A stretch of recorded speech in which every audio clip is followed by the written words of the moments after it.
Class 9 কোষে দেখি 19 11 দাগে এক একটা এল কমা 2m এবং মাইনাস এল প্লাস 2m কমা 12 মাইনাস 2m দুটো বিন্দু আছে, তাদের মধ্যবিন্দুর স্থানাঙ্ক কত?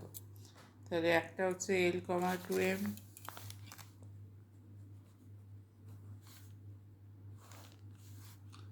এল কমা 2m, আর একটা হচ্ছে মাইনাস এল প্লাস 2m কমা 12 মাইনাস 2m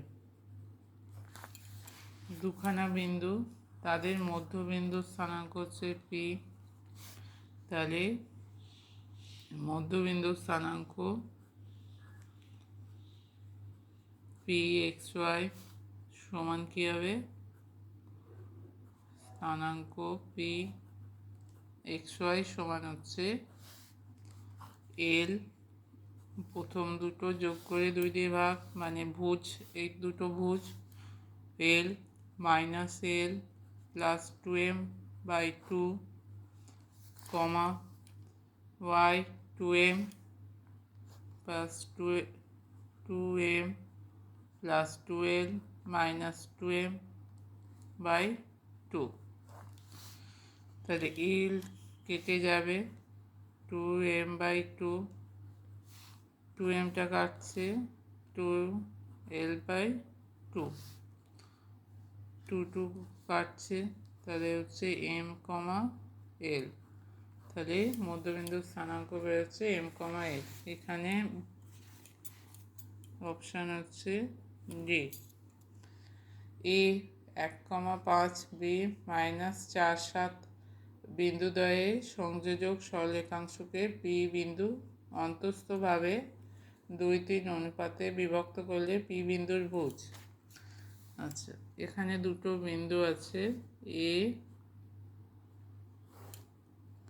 বি। এ হচ্ছে 1,5, বি হচ্ছে মাইনাস 4,7। এবার বলছে পি বিন্দু 2:3 অনুপাতে বিভক্ত করেছে। তাহলে পি বিন্দুর ভুজ হবে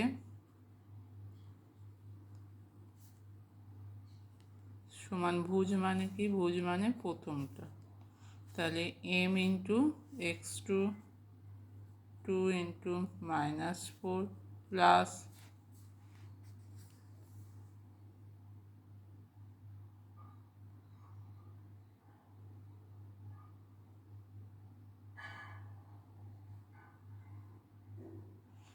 3 ইন্টু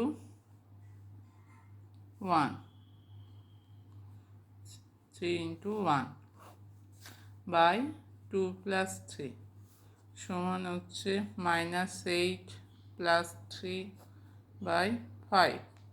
তাহলে মাইনাস 5 বাই 5 সমান হচ্ছে -1। তাহলে পি বিন্দুর ভুজ সমান হচ্ছে -1। তাহলে কীভাবে এলো?